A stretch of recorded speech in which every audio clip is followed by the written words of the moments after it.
मेरा नाम सृष्टि है। मैं एक मिडिल क्लास फैमिली से बिलोंग करती हूँ।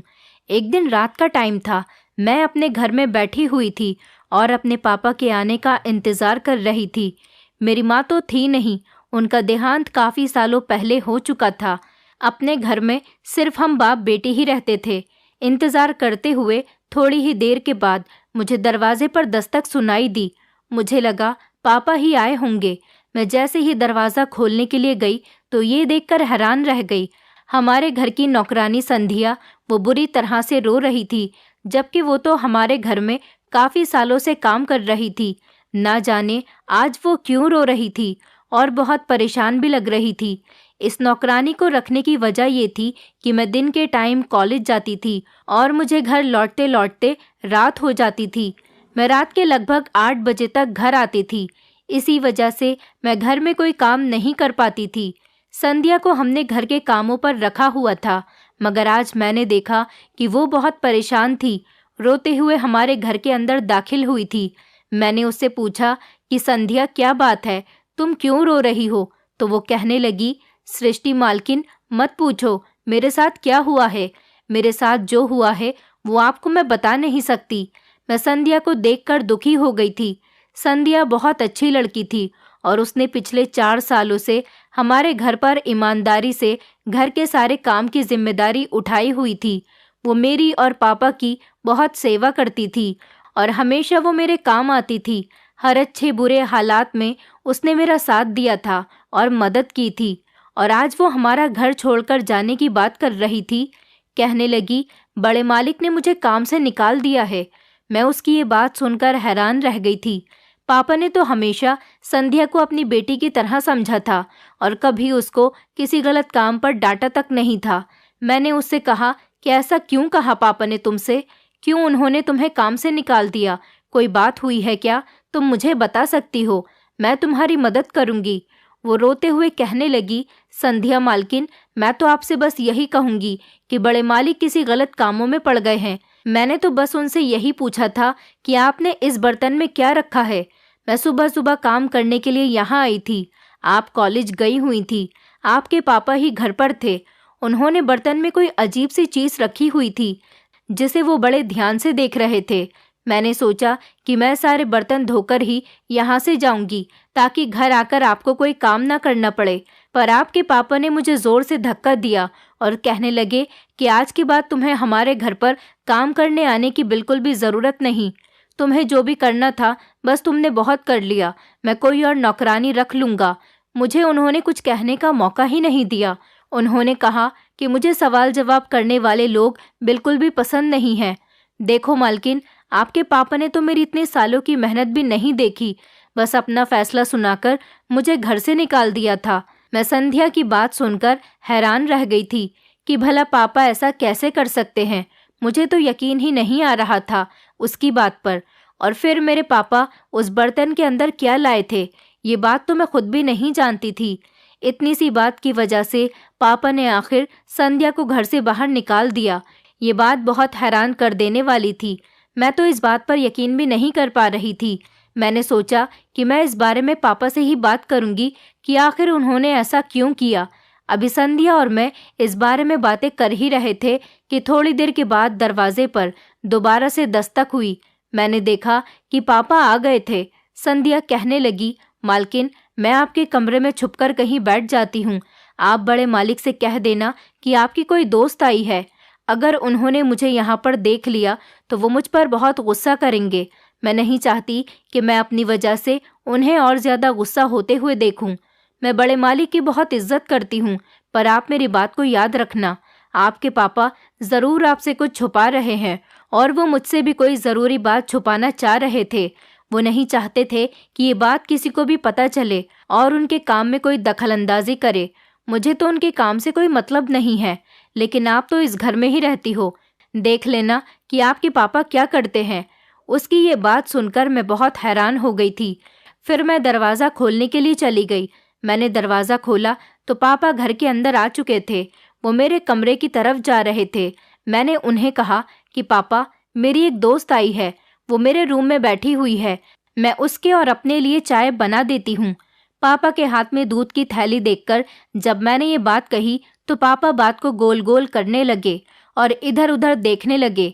मेरी तरफ देखकर कहने लगे कि नहीं बेटी, मुझे चाय की ज़रूरत नहीं है, मैं होटल से पीकर आया हूँ, तुम अपने लिए और अपनी दोस्त के लिए बनाकर पी लो, मैं कुछ नहीं खाऊंगा, मेरा पेट तो फूल रहा है।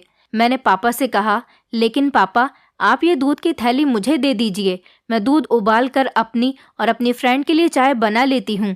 पापा ये बात सुनते ही बहुत घबरा गए। कहने लगे, नहीं बेटी, ये दूध चाय बनाने के लिए नहीं है, ये दूध ज़्यादा अच्छा नहीं है। मैं ऐसा करता हूँ कि बाजार से जाकर तुम्हारे लिए अच्छा वाला दूध लेकर आ जाता हूँ, तुम उस दूध की चाय बना लेना। पापा की घबराहट देखकर मुझे बड़ा अजीब सा लगा था। ये कोई ऐसी बात तो नहीं थी जिसमें पापा को इतना घबराना पड़ रहा था। बुरा तो मुझे बहुत लग रहा था और अजीब भी लगने लगा था कि पापा मुझे इस दूध से चाय बनाने के लिए मना क्यों कर रहे हैं। खराब दूध का आखिर वो क्या करेंगे, ये एक अजीब बात थी। और अगर ये दूध चाय बनाने के लिए नहीं था तो फिर ये दूध वो घर में क्यों लेकर आए थे। पापा कहने लगे, इस वाले दूध को फ्रिज में रख दो, मैं जाकर बाजार से तुम्हारे लिए दूसरा दूध लेकर आता हूँ। मुझे पापा की ये बात बहुत अजीब सी लग रही थी, लेकिन मैंने उस दूध की थैली को लेकर फ्रिज में रख दिया था। ये दूध बड़ी ही मजबूत सी थैली में था। फिलहाल मैंने उसको फ्रिज में रख दिया था और मैं वापस संध्या के पास अपने कमरे में आ गई थी। कमरे में आकर देखा तो संध्या अभी भी छुपी हुई बैठी थी। मैंने उससे कहा कि बाहर आ जाओ, मैं आई हूँ। संध्या कहने लगी, आपके पापा चले गए क्या? आप गलती से भी उनको ये मत बताना कि मैं यहाँ पर आई हूँ। अब मैं चलती हूँ, मुझे देर हो रही है। मैंने संध्या से कहा, नहीं नहीं, तुम अभी बैठो, मैं तुम्हारे लिए चाय बनाकर लाती हूँ। मैंने उसे चाय पीने को कहा तो वो वहाँ पर बैठ गई थी, लेकिन उसे पापा के डर की वजह से अपने घर जाने की बहुत जल्दी हो रही थी। मैंने सोचा कि पापा जो दूध बाजार से लेकर आएंगे उसे मैं फ्रिज में रख दूंगी। मैंने सोचा कि संध्या को भी घर जाने में देर हो रही है, इसलिए मैं इसी दूध से चाय बना लेती हूँ। जो दूध पापा बाजार से लेकर आएंगे वो मैं इस दूध की जगह पर रख दूंगी, जिससे पापा को यही लगेगा कि मैंने उनके इस फ्रिज में रखे हुए दूध का इस्तेमाल नहीं किया। मैंने फ्रिज से वो दूध निकाला और उसकी चाय बना ली। उसके बाद मैंने और संध्या ने मिलकर चाय पी। हम लोग चाय पीते पीते बातें कर ही रहे थे। इतनी ही देर में मेरे कमरे के दरवाजे पर मुझे पापा के आने की आहट हुई। उसके बाद पापा ने दरवाजे पर जोर जोर से दस्तक देना शुरू कर दिया। पापा इतनी जोर जोर से दरवाज़ा बजा रहे थे कि मैं चौंक गई थी। ऐसा लग रहा था जैसे वो बहुत ज़्यादा गुस्से में थे। मुझे भी हैरत हुई थी कि पापा इतने गुस्से में क्यों हैं। जैसे ही मैंने अपने कमरे का दरवाज़ा खोला, पापा के हाथ में दूध की थैली थी। मैंने पापा से कहा कि पापा, मैंने तो चाय बना ली है और मेरी फ्रेंड चाय पीकर चली भी गई। मैं दरवाजे पर ही खड़ी हुई पापा से बातें कर रही थी।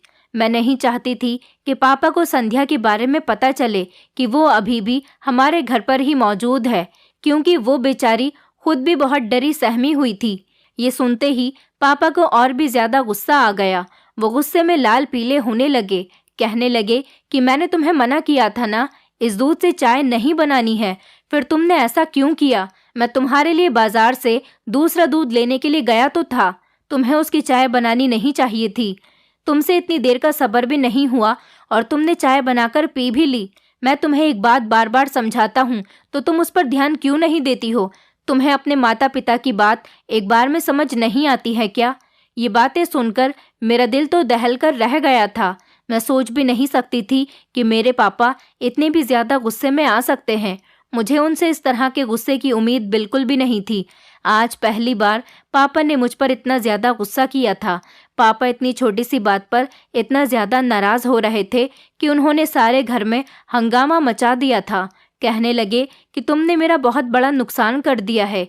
मैं सोच भी नहीं सकता था कि तुम मेरा कहना ना मानने वाली बेटी निकलोगी। पापा का पागलपन देखकर मुझे बहुत ज़्यादा हैरत भी होने लगी थी और मैं परेशान भी हो गई थी। जब पापा हंगामा काट के थोड़े शांत हुए और अपने कमरे में चले गए तो मैंने जल्दी से मौका देखकर संध्या को घर के दरवाजे से निकाल दिया, क्योंकि वो भी पापा के गुस्से को बर्दाश्त नहीं कर सकती थी। मैं भी परेशान हो गई थी, लेकिन सोचा कि शायद पापा का ऑफिस में दिन अच्छा नहीं गुजरा होगा, इसी वजह से पापा इतनी ज़्यादा गुस्से में हैं। मैं चुपचाप अपने कमरे में आ गई थी। मैंने सोच रखा था कि मैं थोड़ा बहुत नाराज़गी का इजहार करूंगी तो पापा ज़रूर मुझे मनाने के लिए आएंगे। इसी वजह से मैं अपने कमरे में चली गई थी, मगर पापा ने तो मुझे मनाने की बिल्कुल भी कोशिश नहीं की थी। पापा तो ऊपर अपने पोर्शन में चले गए थे। मैं अपने कमरे की खिड़की से सीढ़ियों पर नजरें टिकाई हुई बैठी थी। मेरे कमरे के दरवाजे के आगे एक खिड़की लगी हुई थी, उससे हमारे घर की ऊपर जाने वाली सीढ़ियां साफ नजर आती थीं। तभी अचानक मुझे ऐसा लगा जैसे ऊपर सफेद रंग के कपड़ों में कोई औरत है जो कि सीढ़ियों से ऊपर की तरफ जा रही है। पहले मुझे लगा कि शायद मेरा वहम होगा, लेकिन पर ऐसा नहीं था। मैंने देखा कि उस औरत के बाद में मुझे एक औरत और नजर आई। ये देखकर मेरे कान खड़े हो गए थे कि आखिर औरतों का ऊपर क्या काम है और ये औरतें हमारे घर में क्या कर रही हैं। ये तो सच में ही ऊपर जा रही थी। मैं कमरे से बाहर आ गई। तब तक वो दूसरी औरत भी ऊपर वाले पोर्शन में जा चुकी थी। मैं हैरान होने लगी कि संध्या तो अभी थोड़ी देर पहले ही अपने घर को चली गई थी। फिर ये औरत कौन है जो पापा के कमरे में जा रही थी? कम से कम मुझे पता तो होना चाहिए था। मैंने सोचा कि शायद ये औरतें चोर तो नहीं हैं जो हमारे घर में चोरी चुपके घुस आई हैं और हमारे घर में चोरी करने की कोशिश कर रही है। लेकिन एक बात ये भी थी कि कोई चोर कभी भी डायरेक्ट दरवाजे से नहीं घुसता। अगर ये औरतें चोर होती तो कभी भी इस तरह से दरवाजे से नहीं आती। चोर तो हमेशा चोरी चुपके दबे पांव आते हैं, वो भी पापा वाली मंजिल में जाकर। वो लोग क्या करेंगे? वहां तो पापा के ऑफिस और कमरे के अलावा कुछ भी नहीं था। मैंने सोचा कि मैं ऊपर जाकर देखती हूँ। जैसे ही मैं ऊपर वाले पोर्शन में गई तो मुझे पापा के कमरे की तरफ से एक औरत के बोलने की आवाज आने लगी थी। पहले तो मैं डर गई थी, मगर इसके साथ ही मुझे पापा के भी बोलने की आवाज आ रही थी। वो लोग क्या बातें कर रहे थे ये तो मेरी समझ नहीं आया, लेकिन मैं ये समझ गई थी कि यह औरत पापा से बातें कर रही थी। पर ये औरत कौन थी, कहाँ से आई थी और क्या करने आई थी? ये बात मेरे लिए एक सवाल की तरह बन गई थी। मेरे दिल में हजारों सवाल उठने लगे थे। मुझे लगा कि कहीं पापा दूसरी शादी करने के तो चक्कर में नहीं है। मैं तो कभी भी अपनी दूसरी माँ को बर्दाश्त करने के बारे में सोच भी नहीं सकती थी। मैं पापा के इस मामलात में दोबारा दखल नहीं देना चाहती थी, इसलिए मैं खामोशी से नीचे वापस आ गई थी।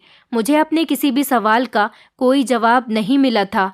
मैं जो जानने गई थी, दरवाज़ा बंद देखकर खामोशी से वापस आ गई थी।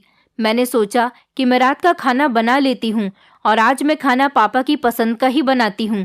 पापा अपनी पसंद का खाना खाकर बहुत खुश हो जाएंगे। मैंने किचन में खाना बनाने के लिए तैयारियां शुरू कर दी थीं। अभी मुझे किचन में आए हुए लगभग 10 मिनट ही गुजरे थे कि अचानक मुझे किसी के जोर से चिल्लाने की आवाज़ आने लगी। ये आवाज़ ऊपर वाले पोर्शन से, मतलब मेरे पापा के कमरे से ही आई थी। मैं परेशान हो गई थी कि ये चिल्लाने की आवाज़ें तो किसी औरत की ही हैं। उस औरत का तो पता नहीं वो औरत कौन थी, लेकिन जो चिल्लाने की आवाज़ आई थी वो एक लड़की की ही थी। इस तरह लड़की की चीखें सुनकर मैं भी परेशान हो गई थी कि पापा के कमरे से लड़की के चिल्लाने की आवाज़ें आने का क्या मतलब बनता है। मैं फौरन ही अपना काम छोड़कर ऊपर वाले पोर्शन की तरफ भागी थी। ऊपर गई तो देखा कि पापा के कमरे में लॉक लगा हुआ था। इसका मतलब ये था कि पापा के कमरे का दरवाज़ा अंदर से भी बंद था और बाहर से भी बंद था। पापा तो मुझे यहाँ पर कहीं भी नजर नहीं आ रहे थे। मैं और ज्यादा हैरान होने लगी थी, बल्कि हैरानी मेरे चेहरे से साफ नजर आने लगी थी। मेरी समझ नहीं आ रहा था कि ये सब कुछ क्या हो रहा है। मेरे घर में जो हो रहा था मुझे कुछ भी समझ में नहीं आ रहा था, बल्कि मैं उसे समझने की कोशिश कर रही थी। अभी मैं ये सब कुछ सोच ही रही थी कि मैं क्या करूं। तभी दूसरी तरफ की सीढ़ियों से मुझे पापा उतरते हुए नजर आए। पापा मेरे करीब आए और मुझसे कहने लगे, सृष्टि, मैं दूध लेने के लिए जा रहा हूँ, तुम तब तक खाना तैयार करो, उसके बाद अच्छी सी चाय बनाना और हम दोनों बाप बेटी साथ बैठकर पियेंगे। पापा ने तो मुझसे बात ठीक अंदाज में ही की थी, लेकिन मुझसे नजरें नहीं मिलाई थी। पापा मुझे इतने घबराए हुए लग रहे थे कि वो बार बार मुझसे नजरें चुरा रहे थे। उनका ये नजरें चुराना कोई मामूली जैसा नहीं था। मुझे ऐसा लग रहा था जैसे पापा ने कोई गलत काम कर दिया हो और वो मुझसे उसे छुपाने की कोशिश कर रहे हों। मैंने सोचा कि पापा के कमरे में जाकर देखूंगी कि वहां पर क्या हो रहा था। जैसे ही पापा घर से बाहर निकले, मैंने पहले तो नीचे जाते ही घर का दरवाजा अंदर से अच्छी तरह से बंद कर लिया और सीढ़ियां चढ़ती ऊपर की तरफ जाने लगी। मैं देखना चाहती थी कि पापा के कमरे में ऐसा क्या हो रहा था जिसे वो मुझसे छुपाने की कोशिश कर रहे थे, मगर वहां जाकर मुझे बहुत ज़्यादा मायूसी का सामना करना पड़ा था। मैंने देखा कि पापा ने अपने कमरे को ताला तो लगा ही दिया था, बल्कि साथ साथ उन्होंने खिड़की के अंदर भी झांकने का रास्ता बंद कर दिया था। इस घर में मेरे और पापा के अलावा कोई दूसरा तो नहीं रहता था। इसका मतलब यही था कि पापा मुझसे ही कुछ छुपाने की कोशिश कर रहे थे। पापा ने आज से पहले कभी अपने कमरे को ताला नहीं लगाया था, पर आज ये कमरा बंद था और खिड़की पर भी अंदर से पर्दा लगा हुआ था कि जैसे यहाँ कोई भी नहीं रहता। मैंने देखा कि दरवाजे को अच्छी तरह से ताला लगाया गया था। मैंने सोचा कि चलो मेरे पास एक और रास्ता है। मैं घर के दूसरे दरवाजे से सीढ़ी लगाकर तो पापा के कमरे में झांक सकती हूँ, क्योंकि दूसरी तरफ जो खिड़की खुलती थी वो मेरे पापा के कमरे में थी। मैंने ऐसा ही किया। मैंने एक लकड़ी की सीढ़ी ली और अपने घर के पीछे की साइड पर लगा दी। दूसरी वाली मंजिल ज्यादा ऊंची नहीं थी, इसीलिए मैं सीढ़ी पर खड़े होकर पापा के कमरे से बाहर निकलने वाली खिड़की में आसानी से झांक सकती थी। लेकिन मेरी इतनी मेहनत भी बेकार रही। वैसे तो खिड़की शीशे की ही थी, लेकिन मैं अंदर कुछ नहीं देख सकी, क्योंकि अंदर से भी पर्दा लगा हुआ था। अगर पर्दा नहीं होता तो मैं ये देख लेती कि अंदर क्या हो रहा है और वो औरतें अंदर क्या कर रही हैं। मुझे बड़ी परेशानी हुई थी कि पापा ने तो हर तरफ से कमरे के अंदर झांकने का रास्ता बंद कर दिया था। बात बड़ी ही अजीब सी थी। मुझे अब संध्या की बात सच लगने लगी थी। पहले जब उसने मुझसे कहा था कि तुम्हारे पापा तुमसे कुछ छुपा रहे हैं, तो मुझे उसकी बात पर यकीन नहीं आया था, पर अब मैं संध्या की बात पर पूरी तरह से यकीन कर चुकी थी, क्योंकि पापा न सिर्फ मुझसे बहुत सारी बातें छुपा रहे थे, बल्कि खुद भी घबराए हुए से लग रहे थे। फिलहाल मैं नीचे आ गई थी। मैंने नीचे आकर किचन में अपना खाना बनाना शुरू कर दिया था। थोड़ी देर के बाद पापा घर पर आ गए थे। उन्होंने अपने हाथ में एक थैला पकड़ा हुआ था। उनके पास उस थैले में 2 दूध की थैलियां मौजूद थीं। एक पापा ने मुझे चाय बनाने के लिए दी और दूसरी थैली को कहने लगे कि इस वाली को बिल्कुल अलग रख देना, इस थैली को फ्रिज में रख देना और दूसरी वाली की चाय बना लेना। दोनों दूध अलग अलग हैं। पापा तो बाहर से इतना ढेर सारा दूध लेकर आए थे जैसे मुझे इस दूध की खीर बनानी हो। फिलहाल मैंने सोचा कि मैं चाय बनाने के बाद पापा से पूछूंगी कि उन्होंने अपने कमरे में ताला क्यों लगाया हुआ है। पापा ये कहकर ऊपर की तरफ चले गए थे। लगभग 1 घंटे के बाद मुझे लगा कि जैसे सीढ़ियों से कोई नीचे उतर रहा है। मैं इतनी देर में भागकर आई तो ये देखकर मैं हैरान रह गई थी कि जो औरतें हमारे ऊपर वाले पोर्शन में आई थी वो दरवाजे से बाहर जा चुकी थी। थोड़ी देर के बाद पापा भी नीचे आ गए थे। मुझसे कहा कि जो दूध मैंने तुम्हें फ्रिज में रखने के लिए दिया था उसे बर्तन में डालकर गर्म कर दो और ऊपर मेरे कमरे में पहुंचा देना। पापा ने मुझसे कोई बात नहीं कही थी और खाना भी बहुत मामूली सा खाया था। उसके बाद वो ऊपर सीढ़ियां चढ़ते हुए अपने पोर्शन की तरफ चले गए। मैंने सोचा कि मैं पापा के पीछे पीछे ही चली जाऊंगी। फिर सोचा कि ऐसा करना मेरे लिए ठीक नहीं है। पहले मैं पापा का दूध गर्म कर लेती हूँ, जो पापा बाजार से लेकर आए थे। मुझसे कहा था कि इसे गर्म करके मेरे कमरे तक पहुंचा दो। मैंने ऐसा ही किया। एक बड़े से बर्तन के अंदर दूध को लौटा और उसमें उबाल लगाने के बाद उसे पापा के कमरे की तरफ लेकर चली गई थी। मैं पापा के साथ बैठकर कुछ देर बातें करना चाहती थी, पर पापा ने कहा कि मेरे कमरे का दरवाज़ा बंद करके जाना और दूध यहाँ पर रख दो और अब तुम अपने कमरे में जाकर आराम करो। मैं ये सुनकर हैरान रह गई थी। मैंने अंदर जाने के लिए दरवाज़ा खोलने की कोशिश की तो पापा कहने लगे, लाओ, तुम्हें अंदर आने की ज़रूरत नहीं, तुम मुझे ही दे दो। पापा ने मुझे कमरे के अंदर तक नहीं आने दिया था। पापा का बिहेवियर तो इस कदर बदल गया था कि मुझे उनमें अपने पहले वाले पापा की परछाई तक नज़र नहीं आती थी। ऐसा लगता था जैसे ये एक दूसरा इंसान है जिससे मैं बात कर रही हूँ। ये कोई और है, मेरे पापा नहीं है। मेरे पापा तो ऐसे बिल्कुल भी नहीं थे। फिलहाल मैंने पापा से इस बारे में कुछ भी नहीं कहा और उन्हें दूध का बर्तन देकर नीचे भागी चली आई थी। मुझे पूरी उम्मीद थी कि पापा 1-2 दिन तक मुझे मनाने की कोशिश करेंगे, लेकिन अब ऐसा बिल्कुल भी नहीं हुआ था। मेरे पापा का ज़्यादातर टाइम अपने कमरे में ही गुजरने लगा था। हाँ, लेकिन रोज़ वो खाना खाने नीचे ज़रूर आते थे और सोने से पहले मुझसे यही कहते थे कि तुम दूध का बर्तन लाकर मुझे दरवाजे से ही दे देना। ये मामला दिन ब दिन गंभीर होता चला जा रहा था। एक दिन मेरी कॉलेज की फ्रेंड्स मुझसे कुछ बुक्स लेने के लिए हमारे घर पर आ गई थी। वो बातों ही बातों में मुझसे कहने लगी, सृष्टि, तुम अपने पापा से कहो कि आखिर वो घर में रहकर क्या करते हैं। वो तो किसी से बात भी नहीं करते। मेरी ये कॉलेज की दोस्त हमारे ही मोहल्ले में रहती थी। इसका नाम भावना था। वो कहने लगी, सृष्टि, मैं तुम्हें एक बात बताना चाहती हूँ। सारे मोहल्ले में तुम्हारे पापा के बारे में लोग अजीब अजीब तरह की बातें कर रहे हैं। बात इतनी अजीब है कि मैं तुम्हें बता भी नहीं सकती, लेकिन क्या करूं, तुम्हारे पापा हैं और तुम मेरी फ्रेंड हो, तुम मेरी बेस्ट फ्रेंड हो। मैं तुम्हारे साथ ऐसा नहीं कर सकती। अच्छा दोस्त वही होता है जो इंसान को उसकी गलती से सावधान करे। आज जब मैं तुम्हारे घर पर आ रही थी तो मोहल्ले के 3-4 लोग आपस में बैठे हुए तुम्हारे पापा के बारे में बातें कर रहे थे। सब लोगों का यही कहना है कि शर्मा जी के घर में बड़े ही अजीब से काम होने लगे हैं। वहां पर अजीब अजीब औरतों का आना जाना लगा रहता है। औरतें अंदर जाती हैं और थोड़ी थोड़ी देर के बाद घर से वापस निकलती हैं। पता नहीं इन्होंने ऐसा किस तरह का काम शुरू कर दिया जिससे उनके घर में औरतें आती जाती रहती हैं।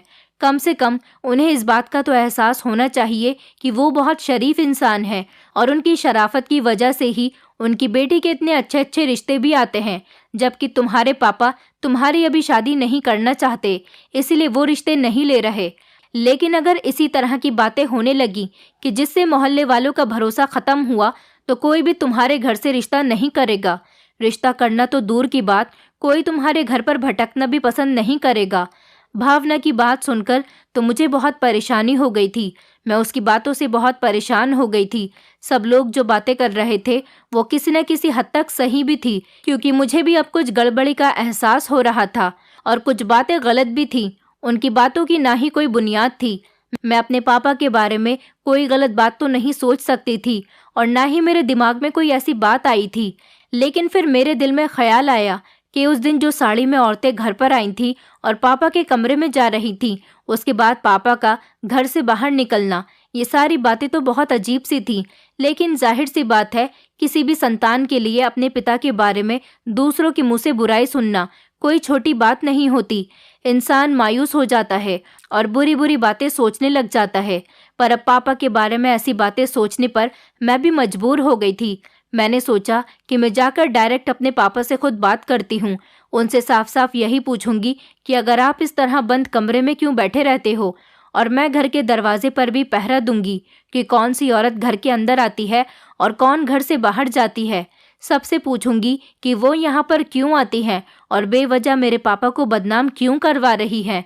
मेरे पापा तो बहुत ईमानदार और नेक इंसान थे। मेरे पापा बहुत शरीफ हैं। इस पूरे मोहल्ले में उनकी बहुत इज्जत है और मोहल्ले के सारे लोग ही मेरे पापा की बहुत इज्जत करते हैं। कभी मेरे पापा ने किसी से ऊंची आवाज तक में बात नहीं की थी। फिर वो ऐसा कैसे कर सकते थे कि किसी औरत के साथ उनका कोई संबंध होता। मैंने अपनी फ्रेंड के जाने के बाद पापा से सीधा सीधा बात करने के बारे में सोच लिया था और मैं उनसे बात करने के लिए चली गई थी। पापा ने मुझे अपने कमरे में तो नहीं आने दिया था, पर मेरे आने की आहट सुनकर वो कमरे से बाहर आ गए थे।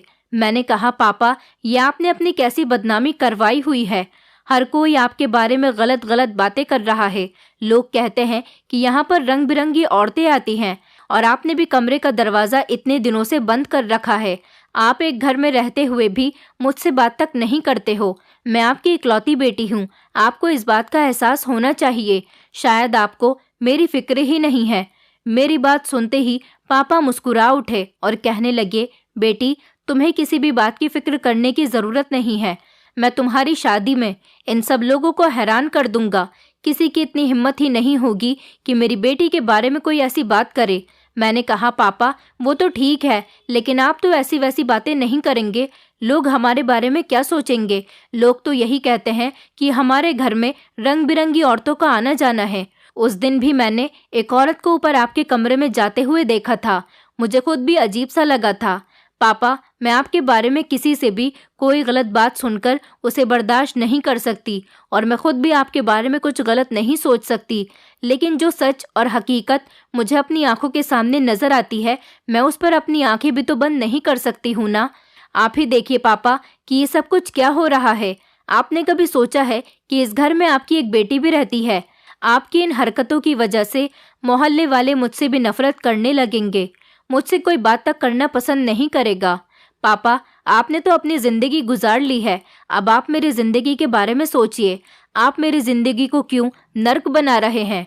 ये बात सुनने के बाद मेरे पापा कुछ परेशान से हो गए थे और कहने लगे कि ठीक है बेटी, आइंदा से मैं तुम्हारे लिए किसी तरह की परेशानी की वजह नहीं बनूंगा। मैं तुम्हारी ये सारी शिकायतें दूर कर दूंगा। पापा ने इतनी मासूमियत से मुझसे ये बात कही थी कि मुझे उनकी बात कुछ भी समझ नहीं आ रही थी। पापा कैसे मेरी शिकायत को दूर कर सकते हैं? उन्होंने ये हरगिज नहीं बताया था, बस ये कहा था कि मैं तुम्हारी शिकायतों को दूर कर दूंगा। मैंने पापा से ये तो पूछा था कि पापा इस सब का क्या मतलब है? पापा ने कहा कि इस बारे में तो मुझे नहीं पता, तुम अभी यहाँ से चली जाओ। मैं अपने किसी काम में बिजी हूँ, इसलिए बेहतर यही होगा हम इस बारे में और ज्यादा बहस न करें। इस बारे में हम कल बात करते हैं। जाओ तुम भी जाकर आराम करो। ये कहकर फिर से पापा ने अपने कमरे का दरवाजा बंद कर दिया। मुझे पूरे मोहल्ले की बातें अब सच लगने लगी थी। ये बात तो बिल्कुल सही थी। जो लोग पापा के बारे में कर रहे थे वो ठीक ही कह रहे थे। अगर पापा के दिल में कोई चोर नहीं होता तो वो ऐसे कमरे का दरवाजा बंद नहीं करते, पर उन्होंने तो मेरे मुंह पर ही कमरे का दरवाजा बंद कर दिया था। लगता था कि उनके दिल में भी चोर है। मैंने सोच लिया था कि अब मैं पापा से इस बारे में कोई बात नहीं करूंगी और ये पता लगाने की कोशिश करूंगी कि कौन सी औरतें यहाँ पर आती हैं। अगर कुछ भी गड़बड़ निकली तो मैं उन औरतों की जान ले लूंगी और वो दोबारा मेरे घर में आई तो मैं उनसे सीधे तरीके से बात नहीं करूंगी। जबकि वो औरतें तो मुझसे बातें कब करती थीं? वो तो बस इसी तरह बिना पूछे घर में दाखिल होती थीं और फिर बिना पूछे ही हमारे घर से चली जाती थीं। मैं तो आज तक इनमें से किसी औरत का चेहरा भी ठीक से नहीं देख पाई थी। मैंने दिल में ठान लिया था कि अब की बार जो औरत घर पर आएगी उनसे खूब बदतमीजी करूंगी और उनसे कहूंगी कि मेरे घर इस तरह मुंह उठाकर आने की कोई ज़रूरत नहीं है, क्योंकि मोहल्ले में हमारी भी कोई इज्जत है। हमारी इज्जत को इस तरह से बर्बाद करना अच्छी बात नहीं। मगर पापा ने तो अपना फैसला मुझे अगले दिन ही सुना दिया था। वो मेरे पास आकर मुझसे कहने लगे कि तुम्हें परेशान होने की ज़रूरत नहीं, मैं अब यहाँ से वैसे भी जा रहा हूँ। मैं रात के टाइम पर ही आया करूँगा। दिन के टाइम के लिए मैंने एक दुकान किराए पर ले ली है, मैं वहीं पर बैठा करूँगा। मैंने पापा से कहा, लेकिन पापा आपकी दुकान किस चीज़ की है, मुझे तो कुछ बताइए। आप बेवजह तो अपनी बेटी से इस तरह कुछ नहीं छुपा सकते। कल को आपकी बेटी के रिश्ते आएंगे, शादी होगी तो क्या होगा? आपने तो सारी जिंदगी बस अपने बारे में ही सोचा है। एक बार मेरे बारे में भी तो सोचिए पापा, इसमें मेरा क्या कसूर है? मगर पापा ने मेरी किसी भी बात के बारे में कुछ नहीं सोचा था। उन्होंने मेरी किसी बात का जवाब नहीं दिया। पापा को जो करना था उन्होंने वही कर लिया। तो उन्होंने घर से निकलकर दूसरे मोहल्ले में ही एक दुकान किराए पर ले ली थी। ये दुकान पहले तो एक किराना स्टोर थी, पर पापा ने दुकान को अंदर से खाली करवा लिया था। पता नहीं इस दुकान में पापा किस चीज़ की बिक्री करने वाले थे, लेकिन फिलहाल तो उनके पास ऐसा कोई माल भी नहीं था जो वो अपनी दुकान में बेच सकते। 2 ही दिन बाद पापा ने अपना सामान भी दुकान में शिफ्ट कर लिया था।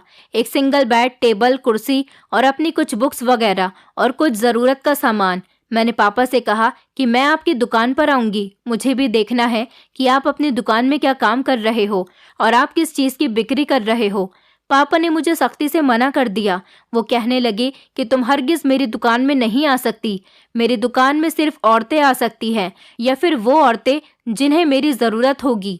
मुझे पापा की इन बातों पर गुस्सा आने लगा था, लेकिन मैं पापा से अब पहले की तरह बहस नहीं करती थी, क्योंकि मैं जान गई थी कि जैसे जैसे मैं पापा पर गुस्सा करती हूँ वैसे वैसे ही वो मुझसे दूर होते चले जा रहे हैं। अब तो वो घर से भी निकल गए थे। अब पूरे मोहल्ले में पापा की शराफत भी फैल गई थी।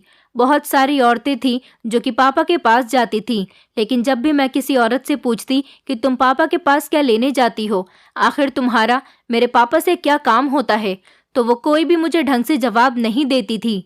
मैं अगर उनसे पूछ लेती तो वो यही कहती कि तुम्हारे पापा ने हमें तुमसे इस बारे में बताने के लिए मना किया हुआ है, इसलिए बेहतर यही होगा कि तुम अपने काम से काम रखो। मुझे इस औरत की इस बात पर बहुत गुस्सा आया था। दुकान मेरे पापा की थी और पापा भी मेरे ही थे, जबकि अपने पापा के बिजनेस के बारे में मुझे कुछ नहीं पता था। भला इससे ज्यादा परेशानी वाली बात और क्या हो सकती थी। एक दिन मेरी फ्रेंड भावना मुझसे कहने लगी, तुम्हें इतना परेशान होने की कोई ज़रूरत नहीं है और ना ही तुम्हें इन औरतों की मिन्नतें करने की ज़रूरत है। तुम खुद भी तो एक शादीशुदा औरत का रूप धारण करके अपने पापा की दुकान पर जा सकती हो। तुम्हें खुद पता चल जाएगा कि तुम्हारे पापा वहाँ पर क्या करते हैं। मैं अपनी फ्रेंड की ये बात सुनकर इम्प्रेस हुई थी और हैरान भी हो गई थी कि ये आइडिया मेरे दिमाग में पहले क्यों नहीं आया। मुझे अब ऐसा ही करना था। मैंने अपनी फ्रेंड से कहा कि वो मुझे अपनी मम्मी की कोई साड़ी लाकर दे दे जिसको पहनकर मैं अपने पापा के पास जा सकूं। मैंने सोच लिया था कि मैं अपने पापा के पास औरत का रूप धारण करके जाऊंगी और अपना नाम भी कुछ और बताऊंगी। मैंने ऐसा ही किया और मैं भेष बदलकर अपने पापा की दुकान पर चली गई। मैं सीधा अपने पापा की दुकान पर चली गई थी। मैंने साड़ी के पल्लू से लंबा घूंघट किया हुआ था, जिस वजह से मेरा चेहरा नहीं दिख रहा था और मैं पहचानने में नहीं आ रही थी कि मैं अपने पापा की ही बेटी हूँ। मैं अपने पापा के सामने जाकर बैठ गई थी। उन्होंने मुझसे कहा, हाँ बताइए, आपको क्या परेशानी है? आपकी शादी कब हुई थी और ये बच्चों वाला मामला कब से है? मैंने पापा को सवाल का जवाब तो किसी तरह से दे दिया था। सारी बातचीत होने के बाद पापा ने मुझे एक सफ़ेद रंग की क्रीम निकाल कर दी। मैंने पहली बार खाने वाली क्रीम के बारे में सुना। पापा ने कहा कि ये क्रीम आपको सुबह शाम खानी होगी, आपकी परेशानी ठीक हो जाएगी। मैंने पापा से पूछा कि इसमें ऐसी क्या खास बात है। वो कहने लगे कि ये घोड़ी के दूध से बनाई गई है। इसमें बांझपन के अलावा हर बीमारी का इलाज है, लेकिन ये बात किसी को पता न चले। मैं सिर्फ ज़रूरतमंद लोगों की ही मदद करता हूँ। अगर ये बात आम हो गई तो हर कोई मेरे पास ये क्रीम लेने के लिए आया करेगा। मैं सिर्फ गरीबों का ही इलाज करता हूँ और गरीबों की भलाई चाहता हूँ, इसलिए आप मेरे इस राज को खुफिया ही रखना।